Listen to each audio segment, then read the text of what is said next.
what's up guys, AFC Adino here and welcome to a new video. We're gonna be continuing with this full Corona SPN team. I'm at my last footage, so I have a few battles on this footage. So let's make the best out of it. Gonna do some post commentary on this, and if you guys are interested in this team, like always, you can find it on Patreon. There's a poke-based plus team building video for you to check out.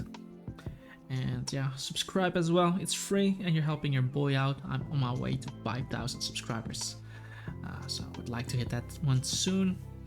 But yeah, let's focus on the game in front of us. Looking at our opponent's team, he's running a sort of a sand team with a Tyranitar. Like I said, Tyranitar is quite strong for Zerg team, so we definitely gotta look for ways on dealing with the Tar. Ideally we catch Tar with a Will-O-Wisp with full Corona. But if we can beat Tar, then I'm pretty confident in our ability to win this game. Obviously, Excadrill is going to be a huge threat, especially if he Swords Dances, because he can overpower Mandibuzz, and Foul Play is obviously resisted. So that's definitely something we gotta keep in mind. But if we kill Tar, then Excadrill won't get his sand. So that's something it will come down to. Pokerona will never really be able to sweep this game because at the moment I kill something, Excadrill comes in under Sandstorm and it's gonna wipe me most likely. And yeah, for this game I'm gonna start it off with my Gastrodon. If I had Scald, this would have been the perfect matchup, but he leads up with the Skarmory. And I see a trainer rank, so we just gotta do the correct thing here. I'm just gonna go SPN anyway, just because I can Baton Pass against Tar. Maybe he's gonna expect SPN to come in, you never know. But I don't want to mindlessly click Stealth Rock and have him have rocks up versus me, because look at my Icicle Spear and look at his team. He has no resist to the attack. He does have Convergrigus and Skarmory that can take it well, but if I get a 5 hits on the switch, it's gonna be really scary. But he does end up switching into the Tar, anticipating my SPN. You can never know with these guys. That's why I hate facing low rank players, because their plays are not consistent. But I'm gonna protect here just to figure out what kind of set we're dealing with here perhaps. He clicks Stone Edge, so because he clicks Stone Edge, I know I can live the attack. I'm gonna put some pass, because if he is choice banded, I will outspeed. If he's choice scarf, he goes first, but I don't know how to Stone Edge.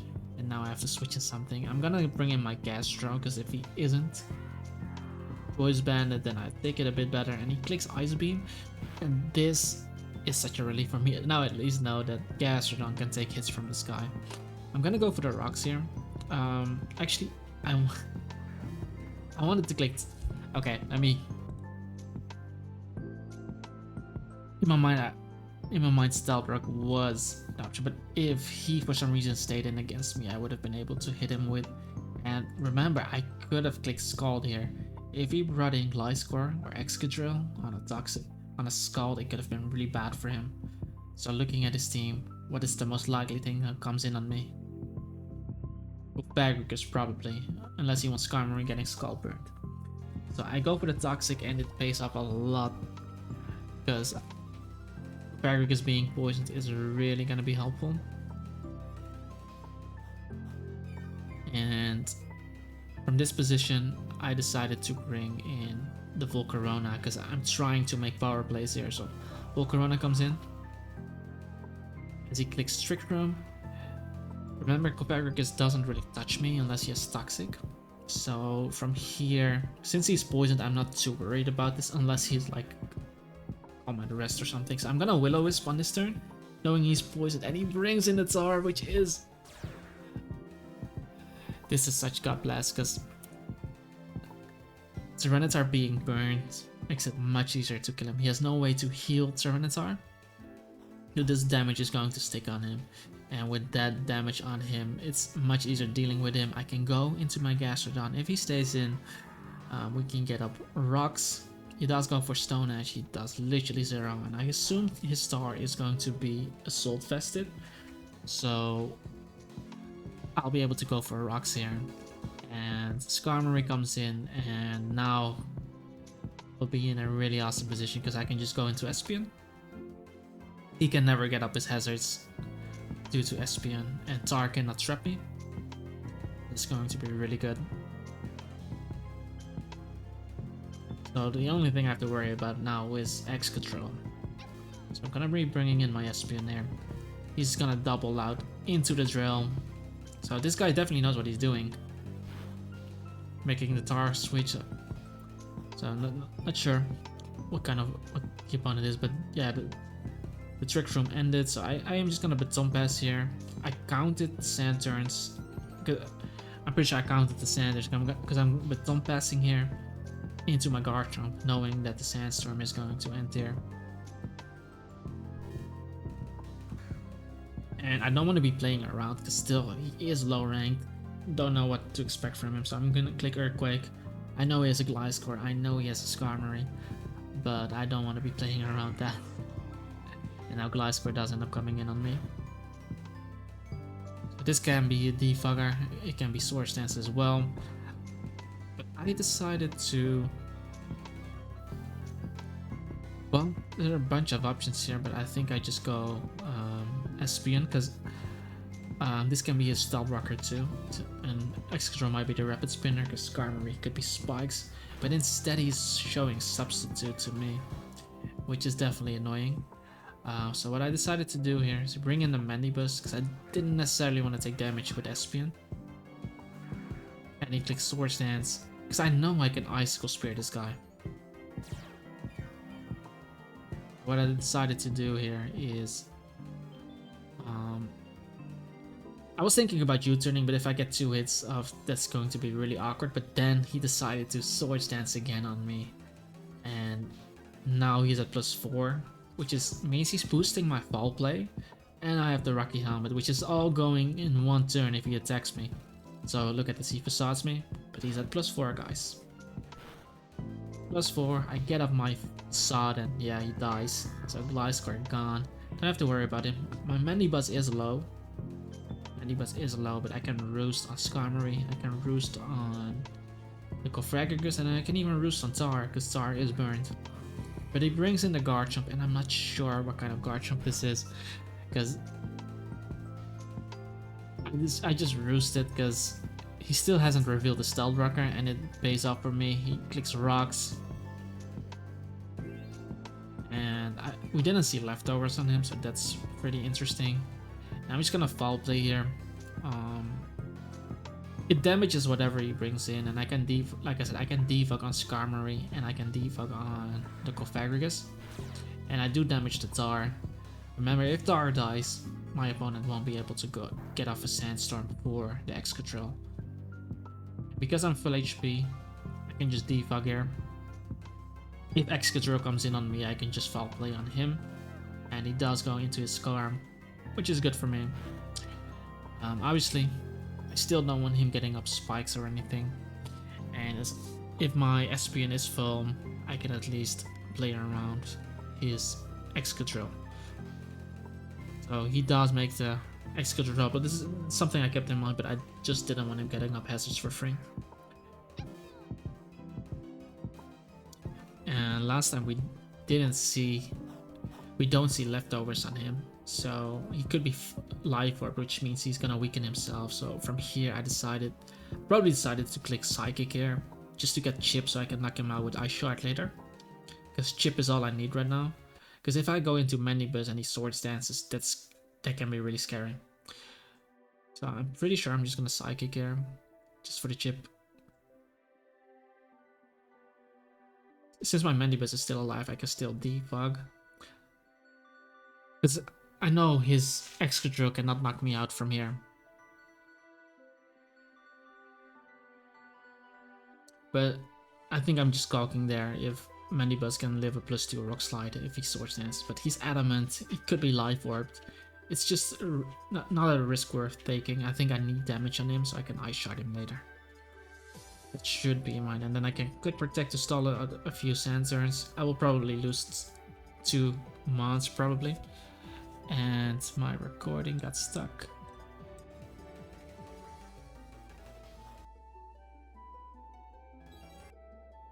Let's see. Yeah, he clicked Swords Dance there. And I did hit him up with the Psychic, like I'm not lying here. Still had to decide what I was going to click. I don't know why the thing got stuck, but sorry about this, guys. Oh, I think I alt tapped there. That's why. That's why it got stuck. So yeah, I click Psychic here because I don't want him Sword Sensing. He does end up Sword Sensing here. To get off my Psychic on him. Doing 24.3. Which is still pretty decent, and I can get off a Protect just to stall out a Santurn. And I will probably lose 2 or 3 mons to this Excadrill.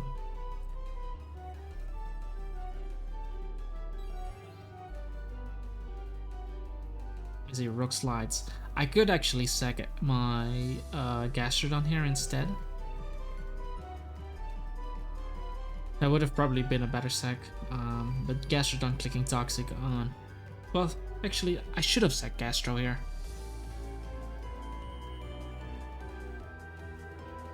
But Sandstorm ended. So maybe I just go into... Okay, here's the thought process going Garchomp. Even though he's +2. Because if he clicks Rapid Spin on me, he can still outspeed everything. If he clicks Rock Slide on my Garchomp, then it's gonna survive. If he clicks Earthquake, I get him Weavile. Like, he has to click Earthquake to knock out my Garchomp. In his position, I would probably do it, but I was more afraid of him clicking Rapid Spin there for free. But he clicked Iron Head instead, which means he's still going to take the Rough Skin damage and the Life Orb. And now I can get in my Weavile. Obviously, I'm not going to click Pursue there. We're just clicking Icicle Spear, because something is going to take a lot of damage, and that something is probably Skarmory or Cofagrigus. And it is going to be the Cofagrigus in this case. 27 hits at 27. So getting the petted in 2 hits, which is obviously annoying.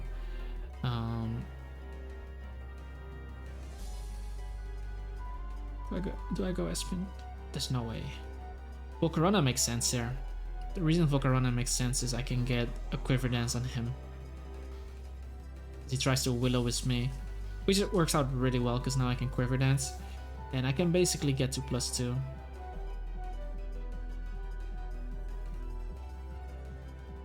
Let him die to poison, but at +2 his Excadrill will still be faster than me. So it's still a tough position.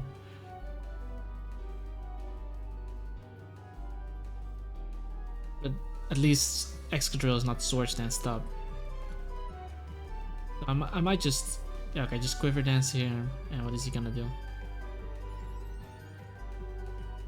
He clicks Trick Room.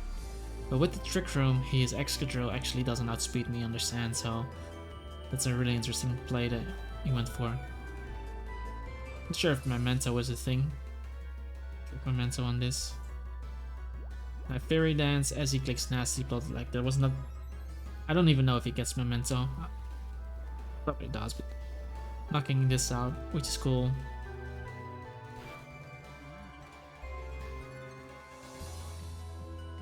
Trick Room is still up, so he goes into Garchomp. I'm Quiver Danced up, so his Garchomp is actually faster than me. And I just go into Mandibuzz. The reason we go Mandibuzz here is... in case he Earthquakes. And now, again, I'm gonna get off my Foul Play. Doesn't really matter if Skarmory comes in, because the Sandstorm is not up yet. So I can always go into Espeon. Like, this Skarmory hasn't been able to click a move, he's gonna click something now. Actually, he was slower than me. So Renatar comes in, he's gonna take the burn damage.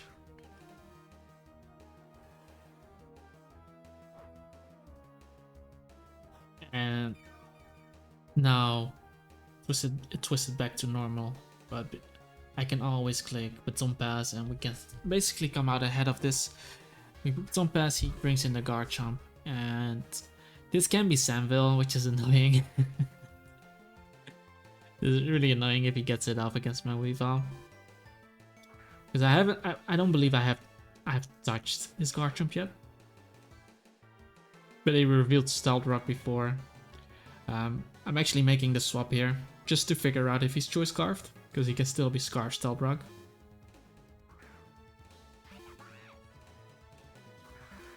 And I switched out first so he wasn't Scarfed, which is gonna bring us back to this. From here I decided to foul play, because he's been making that play the whole time. And besides, as long as Skarmory doesn't have Toxic, it doesn't matter, because I just roost if I take Rocky Helmet damage. I just defug if he sets up hazards. So I hit the foul play on the Excadrill, and from there he's just gonna die to Ice Shard. He's gonna die to his next Life Orb hit. So basically what I can do is, I can obviously just stay in here and foul play, but he's gonna die to the next Life Orb hit anyway, so I'm gonna sacrifice my Gastrodon, because I know how I'm going to beat the Guard Jump and the Skarmory. And he Rock Slides into me, so Excadrill dying, Gastrodon still alive, and this is looking like a really clean game for me. Guard Jump is gonna come in on me here, and I click Ice Beam, and he Dragon Claws me, did 52.5%, and let's see it. We see a Life Orb damage, so we know he's Life Orbed. So that's the set on him. We can get in our Weavile, click Icicle Spear. You can obviously go into Skarm, but if I get 4 hits on him, and it's a really high chance of 2-hit KOing. And because we know Guard Jump is Life Orb, it's gonna be much easier dealing with as well, because he's gonna be on a timer. He actually decides to stay in with the Guard Jump. I had no reason to predict there, because he had no resist to Icicle Spear. Now he goes into the Tar. And my Volcarona already wins here, so he's gonna forfeit. Yeah, that's gonna be in this game. Took me a while. Excadrill was definitely a threat to me, but yeah, the moment we burnt that Tar, and we actually found out Tar wasn't choiced, so there was not a lot of pressure from the Tar, because Gastrodon could kind of wall him. A physical defensive Gastrodon might be really decent against Tar as well. Because Espeon basically scouts would protect what Tar is going to click, and a lot of Tars are not how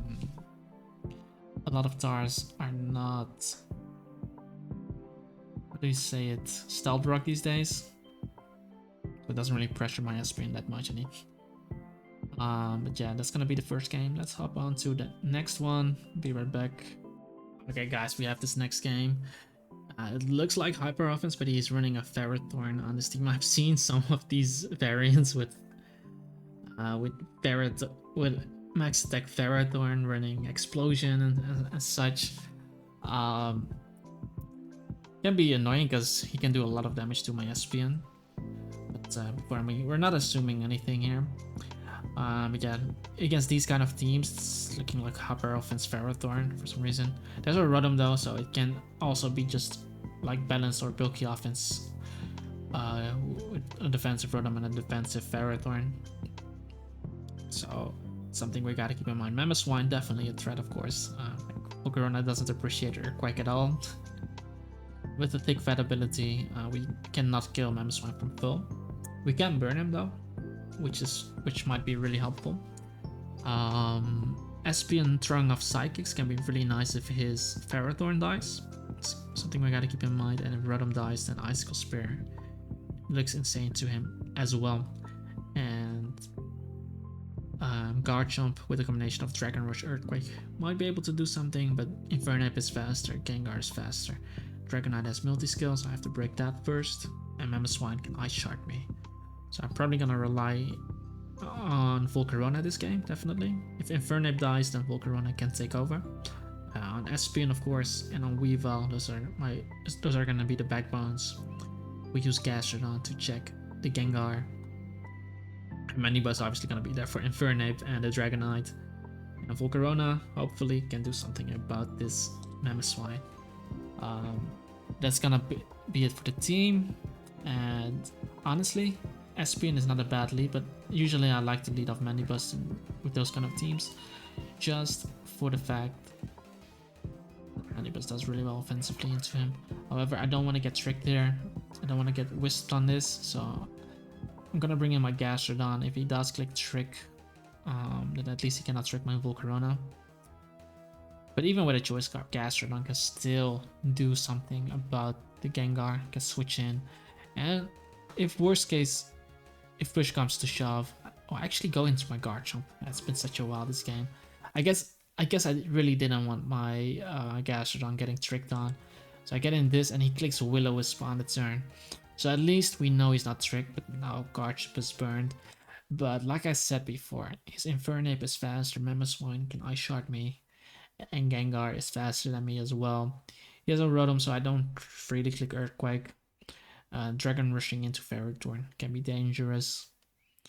And I can miss Dragon Rush as well, and I don't really see a Home Claw opportunity with this mon, especially with him having that attack. So from here, I'm gonna go back into the Gastrodon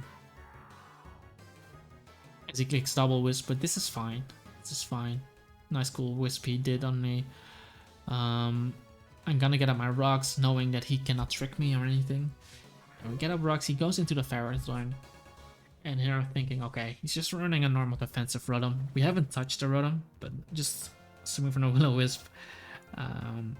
So I brought in my Espeon on this, and it is really obvious that Espeon obviously comes in on this. And he clicks Power Whip, and he does 56.4, which is an insane amount of damage. Makes me think that's max attack, but he clicks Gyro Ball and it's Power Whip Gyro Ball. That's so much damage he does to me. So here I'm thinking, okay, let's actually calc this, guys. I'm gonna calc it right now, because that has to be max attack to do that much damage to me. But I might be wrong, but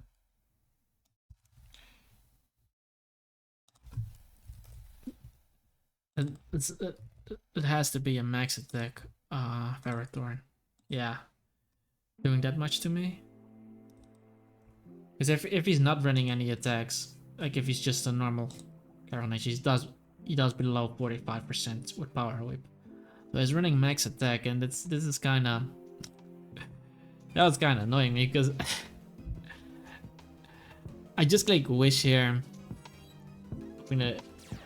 And he clicks Rock, anticipating me to switch, because I would have gotten a free swap into my Rotom, into my Volcarona, and I could have, and then I probably would have tried to win with Volcarona as well, hoping that Infernape is not Choice Banded Flare Blitz. But this ended up working out really well, because I got the Wish there, and I have to protect her. And basically what we're doing here is we're gonna wish for every time till we're full and go off a Power Whip miss. That's basically what we gotta go for. He Power Whips us. That one did 53, but I don't want to go off a stupid roll, so I go for Psychic as he brings in the Rotom. This is such a blessing for me, because I get off the Psychic damage, and now he's under a lot of pressure. He already revealed Will-O-Wisp to me, so there was no reason for me not to go for the Psychic, and we knock out the Rotom. Oh, we actually don't knock him out as he gets off a Will-O-Wisp. But that's fine, because Will-O-Wisp defog, most likely not Pain Split. This Rotom is basically dead against anything on my team. And I get off my Psychic, and as long as Manibus is alive, I don't necessarily need Stealth Rock, because it can check Dragonite always. And we get a Psychic and a Spadef drop on the Ferrothorn, and he's not left over, so again, we're gonna keep wishing on this. As he misses the Power Whip, and now I get a free Psychic off. And if he cannot click Stealth Rock on me. So he has to attack me with something as he clicks Power Whip again. And we're just keeping up the pressure. That one did 61. Some crazy rolls, but really running that max attack Ferrothorn there just to catch this Espeon. Yeah, we're gonna wish again. And again, another Power Whip. I have to protect.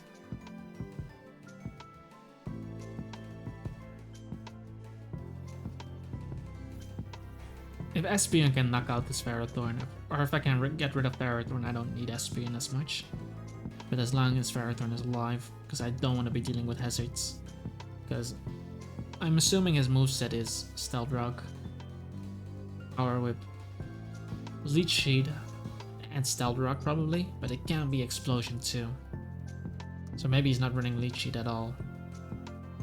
And if that's the case, then I can always use Mandibuzz, but we don't know. If he's Leech Seed, then he's gonna be really annoying to deal with if I try to use Mandibuzz.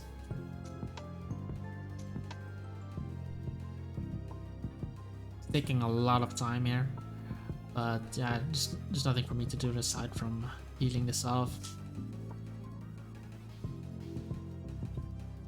Do you guys see what I meant in team preview? This Psychic against this team, as Ferrothorn dies, just look at how much that Rotom took.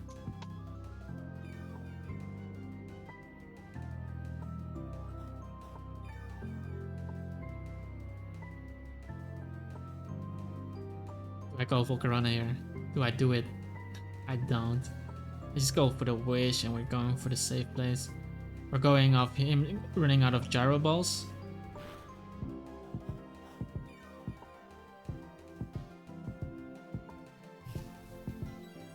Going up him running out of Gyro Balls or him missing a Power Whip.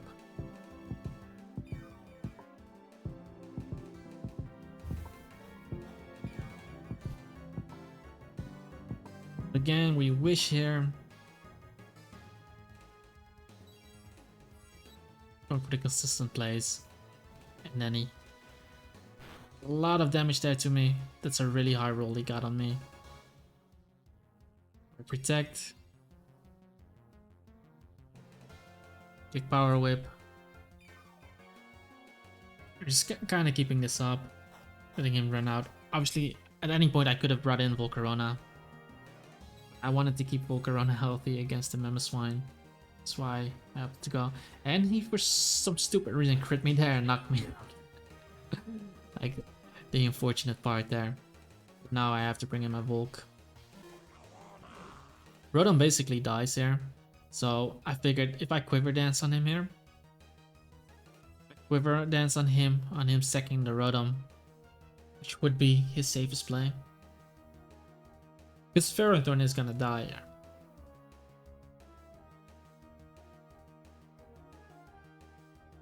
It's at +1, I felt like I can still deal with his team. Like that was a stupid crit, but he has a 1 HP Rotom. Because him letting Ferrothorn die, if he lets Ferrothorn die here, then I was okay with Espion dying. But he should have taken that free crit and not stay in there. Let's see what he does here.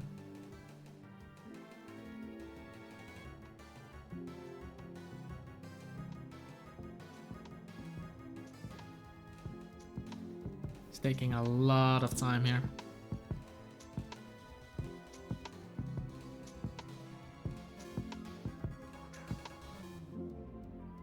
Goes into the Dragonite as I get off my Quiver Dance. From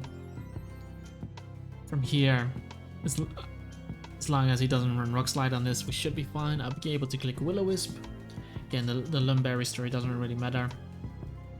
And doesn't really matter what kind of Dragonite we're facing either, because we have Mandibuzz in the back. You burn him, he tries to go for Dragon Claw. He's only doing 24 with a Dragon Jam. So here things are looking really nice, and I can just Fairy Dance here in case he tries to go into Infernape, because I could be setting up here.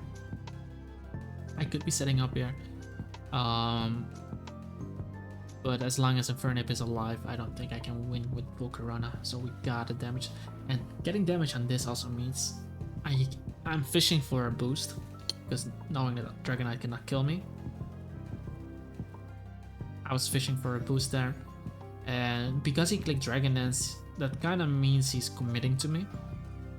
And now he's basically doing the same damage as he did with the Dragon Jam. But now that I know that he's committing to me, I'm gonna Quiver Dance up to him. He tries to Dragon Claw, 25. From there we can still not knock him out. So he's gonna do a bit more here. Can still not knock him out though. We didn't get special attack boost on the fairy dance. If we got it, I would have been able to fairy dance. But I'm still gonna fairy dance here, trying to get a boost.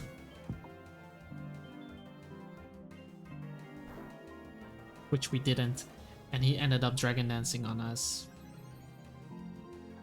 And because of the dragon dance, he's gonna be faster. And regardless of what he's doing here, I should be able to roost because he's faster than me.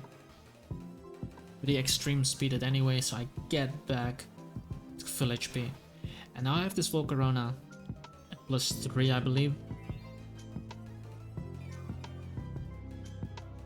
And yeah, Volcarona should be able to sweep this guy. Unless it's Rock Slide, Infernip. But even Mamoswine with Thick Fat should not be able to handle me. He goes into Ferrothorn here for some reason, and I think he just forfeits here, because why would you let Ferrothorn die like this and give me an extra boost? That would make no sense, but he did. Not sure why I didn't go Ape, but he probably didn't go Ape because Ape had Overheat. Because if Ape was physical, he would have just gone Ape there, but now he gave me an extra boost. And he's gonna go Gengar trying to get the Cursed Body proc on me. That's actually what he should have tried.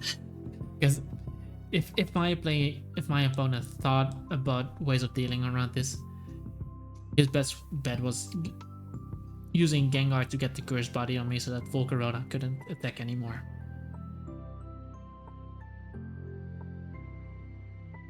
But he didn't, and yeah, knock him out.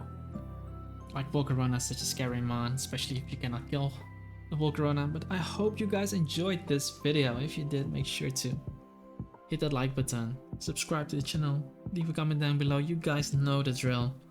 And if you are interested in this team, you can check it out on Patreon. There's a PokePaste plus team building video. And also join our Discord server if you'd like to hang out with us. But that's it for me, guys. Peace out and have a wonderful day.